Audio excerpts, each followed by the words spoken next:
Welcome to Servite High School. My name is Patrick Hassett, and I'm currently a senior here at Servite. In addition to serving as a student ambassador leader, I'm the Bonifacius Prior, the volleyball manager, and the president of a multitude of clubs. My Servite journey began 40 years before I was born, in 1977, when my grandma chose to send her first son to Servite out of pure convenience. Who knew the profound impact that decision would make? A couple years later, she would enroll her second son, and then eventually, my dad.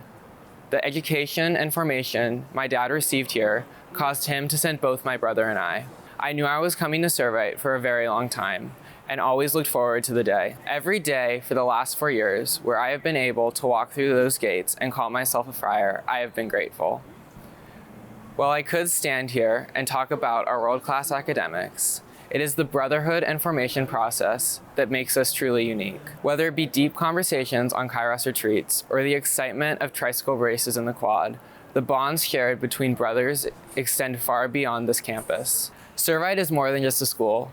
It is a place where superior academics meet formation, where you are called to be greater than you ever thought you could be, and a place where brotherhood is forged and faith-filled leaders are created each and every day. That is what separates us from every other school.